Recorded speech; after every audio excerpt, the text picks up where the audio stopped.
Assalamualaikum warahmatullahi wabarakatuh. Perkenalkan, nama saya Alma Gadas. Saya dari kelas F11-3. Di sini saya akan menyampaikan materi tentang menguatkan kerukunan melalui toleransi dan memelihara kehidupan manusia.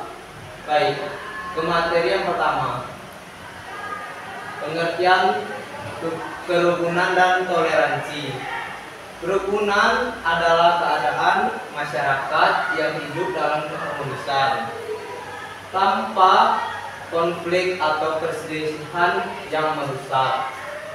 Kerukunan dapat tercipta jika individu atau kelompok memiliki sikap saling menghargai, menghormati, dan bekerja sama. Baiklah, kita akan ke definisi toleransi. Toleransi adalah sikap terbuka dan menghargai perbedaan, baik dalam agama, budaya, suku, maupun pandangan hidup. Sikap toleransi memungkinkan masyarakat untuk hidup berdampingan secara damai meskipun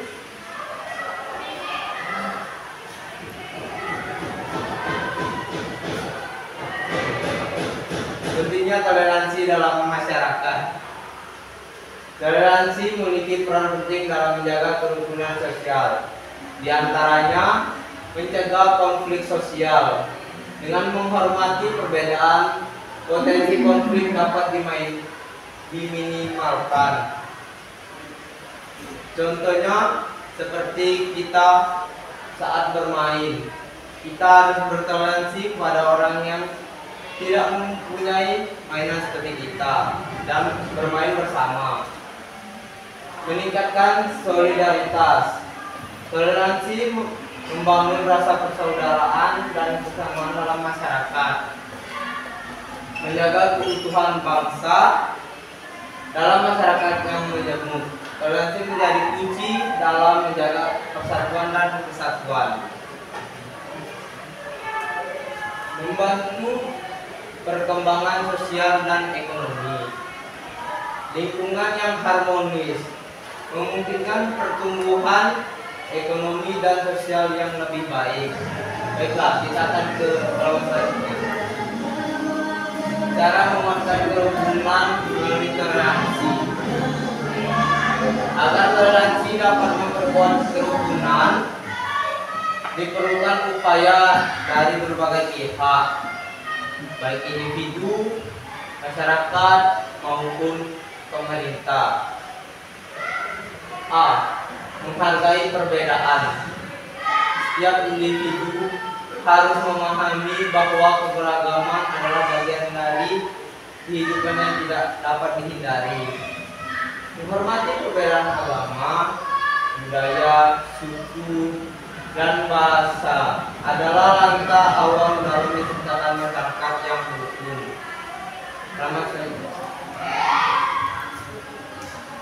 B. Menghindari sikap fanatisme dan diskriminasi. Fanatisme berlebihan terhadap suatu kelompok atau pandangan tertentu dapat memicu konflik. Oleh karena itu, perlu adanya sikap terbuka dan menghargai perspektif orang lain. C. Berkomunikasi dengan baik. Komunikasi yang baik antara individu atau kelompok dapat mengurangi kesalahpahaman yang berpotensi menimbulkan konflik. Dialog antar umat beragama, antar budaya, dalam memahami bersama. Karena komunikasilah kunci untuk kita saling berkomunikasi baik. Karena itu sangat penting dalam lingkungan hidup. Di antaranya beragama, budaya, dan suku. Baiklah, kita akan ke halaman selanjutnya. D. membangun kesadaran akan nilai kemanusiaan. Setiap manusia memiliki hak untuk hidup damai dan sejahtera. Oleh karena itu, penting untuk menanamkan nilai kemanusiaan dan menjunjung tinggi keadilan dan persamaan hak. Karena dengan itu kita bisa menghormati dengan toleransi dengan yang lain. Kita harus tahu mana hak kita dan mana hak orang lain. Menerapkan sikap saling membantu. Membantu sesama tanpa membedakan latar belakang mereka adalah bentuk toleransi dalam tindakan nyata. Hal ini dapat diwujudkan melalui gotong-royong, kegiatan sosial, dan kepedulian terhadap sesama.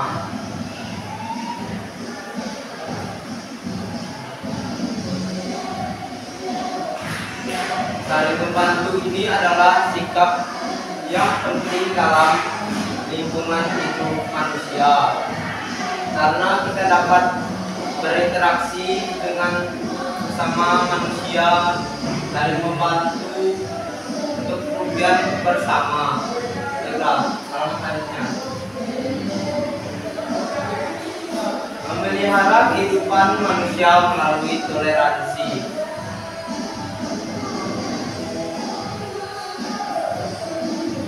Selain menjaga kerukunan, toleransi juga berperan dalam memelihara kehidupan manusia secara keseluruhan, baik dalam aspek sosial, ekonomi, maupun lingkungan. Selain menjaga kerukunan, toleransi juga dapat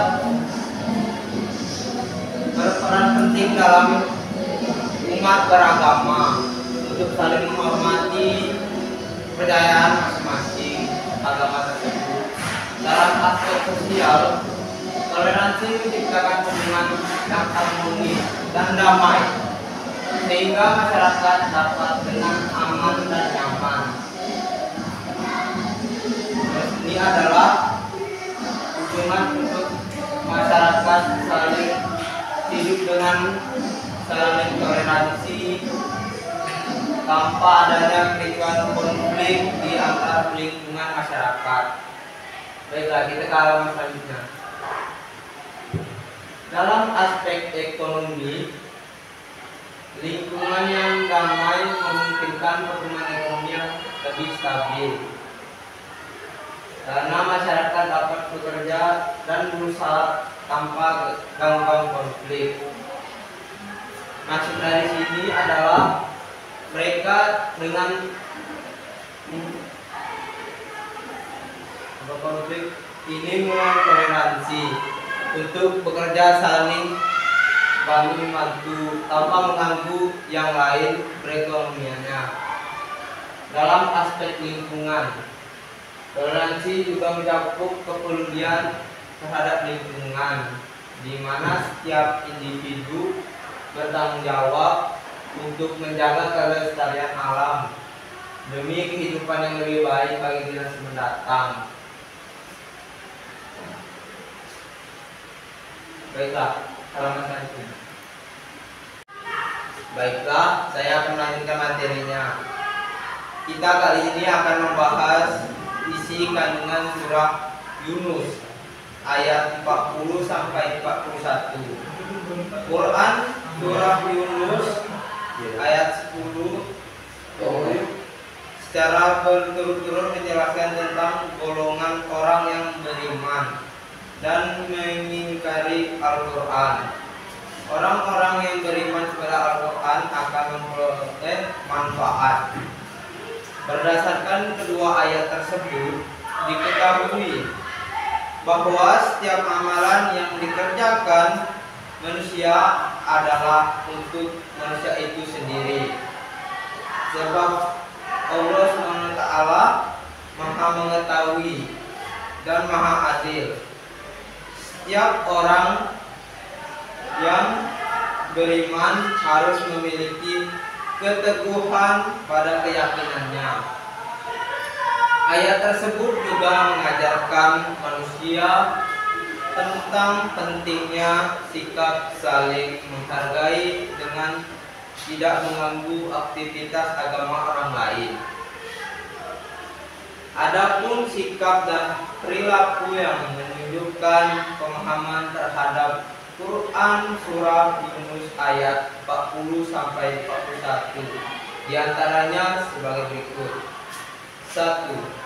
Selalu berpedoman pada Al-Quran dan hadis dalam setiap langkah hidupnya. Selalu mensyukuri nikmat yang diberikan Allah Subhanahu wa Ta'ala. 3. Yakin kepada ajaran Islam. 4. Berusaha mengamalkan ajaran Islam secara menyeluruh dan sempurna. 5. Menyelamatkan umat manusia dengan berdakwah tentang Islam. 6. Bersikap tegas dalam kaidah apabila berhadapan dengan orang kafir. Baiklah, kita akan masuk ke contoh-contoh sikap toleransi. Perbedaan bukan penghalang manusia untuk bersatu. Perbedaan justru menjadi sarana untuk bersatu dan saling menghargai. Sikap saling menghargai mempererat persatuan sehingga kehidupan menjadi nyaman dan tentram.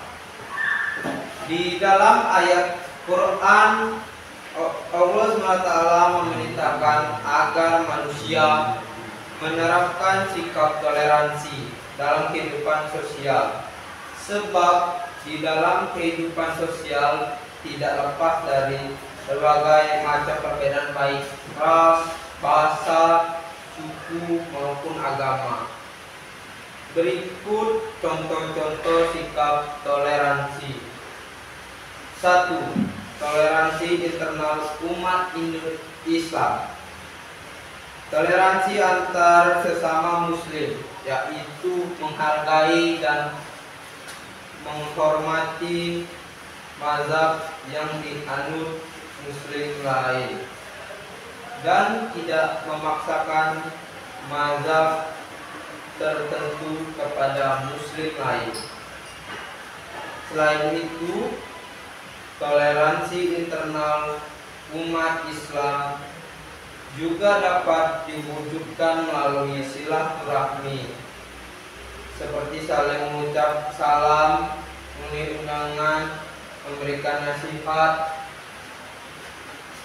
menjenguk ketika sakit, dan sebagainya. 2. Toleransi antar umat beragama. Toleransi antar umat beragama dapat dimaknai sebagai suatu sikap untuk dapat bersama masyarakat yang menganut agama lain dengan memiliki kebebasan untuk menjalani prinsip-prinsip keagamaan atau ibadah masing-masing tanpa adanya paksaan dan tekanan, baik untuk beribadah maupun tidak beribadah dari satu pihak ke pihak lainnya. Sikap toleransi itu direfleksikan dengan cara saling menghormati, saling memuliakan, dan tolong-menolong. Adapun perilaku yang harus diterapkan umat Islam dalam toleransi beragama, diantaranya menghormati pemeluk agama lain dan tidak memaksakan agama kepada orang lain, memberikan kebebasan orang lain untuk memeluk suatu agama, dan tidak mengganggu orang lain yang berbeda keyakinan ketika mereka beribadah, serta saling menghormati antara pemeluk agama yang satu dengan pemeluk agama yang lain. Baiklah, kita akan membahas isi kandungan Quran surah Al-Maidah ayat 32. Tafsir Kementerian Agama RI turut dijelaskan mengenai isi kandungan dari surah Al-Maidah ayat 32. Menurut tafsiran tersebut, ayat ini menunjukkan keharusan adanya kesatuan umat dan kewajiban mereka masing-masing terhadap yang lain.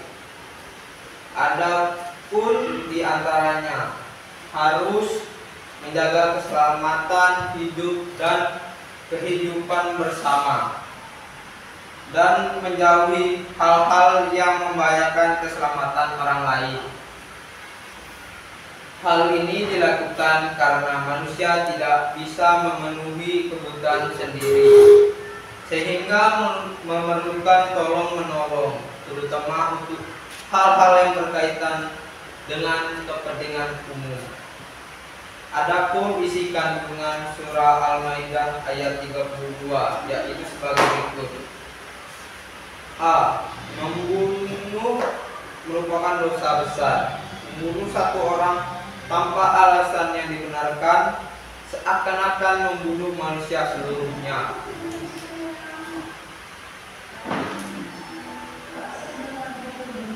B.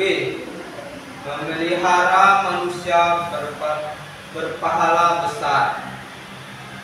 Memelihara satu nyawa seakan-akan memelihara kehidupan manusia seluruhnya. C. Islam mengajarkan umatnya untuk menjaga kehidupan dan menjauhi tindak kekerasan. D. Allah SWT telah mengutus para rasul dalam membawa keterangan yang jelas, termasuk mengajarkan untuk menjaga kehidupan yang memperingatkan agar menjauhi tindak kejahatan. E. Banyak di antara Bani Israel yang melampaui batas, meski mereka telah mengetahui keterangan yang jelas dari Rasul yang mendakwahi mereka.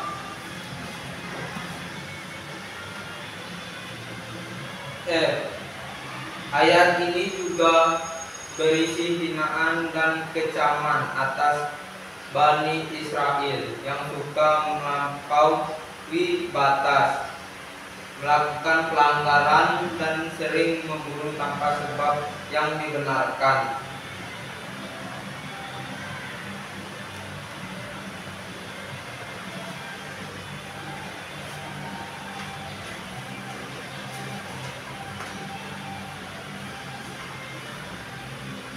Baiklah, kita akan kembali lagi ke penjelasan tafsir di ayat Yunus 40-41. Penjelasan tafsir. Menurut tafsir Kemenang dijelaskan bahwa 40 Allah SWT menjelaskan kepada Rasul SAW dan pengikut-pengikutnya bahwa keadaan orang yang musyrikin yang mendustakan ayat-ayat Al-Quran akan terbagi menjadi dua golongan. Segolongan yang benar-benar mempercayai Al-Quran dengan etikat yang kuat, dan segolongan lainnya tidak mempercayai dan terus-menerus berada dalam kekafiran. Namun demikian, mereka tidak akan diazab secara langsung di dunia seperti nasib yang telah dialami oleh kaum sebelum Nabi Muhammad SAW. Di akhir ayat dijelaskan bahwa Allah SWT lebih mengetahui tentang orang-orang yang membuat kerusakan di bumi, karena mereka mempersekutukan Allah SWT, menganiaya diri mereka sendiri dan menentang hukum Allah. Hal itu disebabkan karena fitnah mereka telah merusak. Mereka itulah orang-orang yang akan mendapat siksaan yang pedih. 41. Allah SWT memberikan penjelasan apabila orang-orang musyrikin itu tetap mendustakan Nabi Muhammad SAW, maka Allah SWT memberikan kepada Nabi Muhammad SAW untuk mengatakan kepada mereka bahwa beliau berkewajiban meneruskan tugasnya, yaitu meneruskan tugas-tugas ke Rasulullah-Nya sebagai penyampaian perintah Allah SWT yang kebenarannya jelas, perintah yang mengandung peringatan dan janji-janji, serta tuntunan ibadah berikut pokok-pokok kemaslahatan yang menjadi pedoman untuk kehidupan dunia. Nabi Muhammad SAW tidak diperintahkan untuk menghakimi mereka apabila mereka tetap mempertahankan sikap mereka yang mendustakan Al-Quran dan mempersekutu Allah SWT. Maka Allah SWT berfirman dalam surah Al-Isra ayat 84.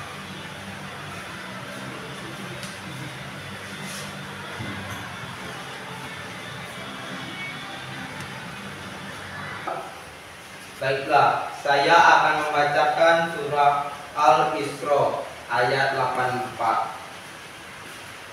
Kul ya'malu ala sakila farabbukum aqlamu bima hu'addu sawila. Artinya, katakanlah Nabi Muhammad, setiap orang berbuat sesuai dengan pembawaannya masing-masing, maka Tuhanmu lebih mengetahui siapa yang lebih benar jalannya. Quran surah Al-Isra ayat 84. Baiklah, saya akan dengan hadis terkait perilaku toleransi. Selain ayat-ayat di dalam Al-Quran, di dalam hadis juga pun dijelaskan tentang perilaku toleransi. Salah satunya dalam hadis berikut. Anib ni Abbasin radhiyallahu anhu qala ilari sallallahu alaihi wassalam ayyul atyani ahabbi illallah qala iyyakusum sahat. Artinya, dari Ibnu Abbas R.A. Ia mengatakan bahwa Rasulullah SAW ditanya, agama manakah yang paling dicintai oleh Allah? Beliau menjawab, Al-Hanifiyah As-Samhah. Hadis riwayat Ahmad. Adapun makna Al-Hanifiyah As-Samhah dalam hadis di atas adalah agama yang lurus dan toleran.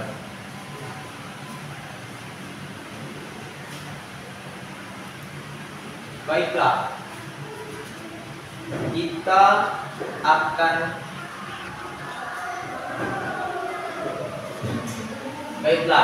akan masuk dalam kesimpulan. Toleransi adalah kunci utama dalam membangun kerukunan dan menjaga kehidupan manusia. Dengan menghargai perbedaan, menghindari diskriminasi, serta menanamkan nilai-nilai kemanusiaan, kita dapat menciptakan masyarakat yang damai, harmonis, dan sejahtera. Kerukunan bukan hanya tanggung jawab individu, tetapi juga tanggung jawab bersama antar masyarakat.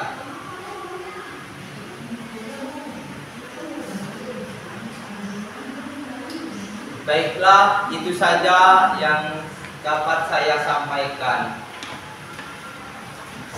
Saya akhiri. Wassalamualaikum warahmatullahi wabarakatuh.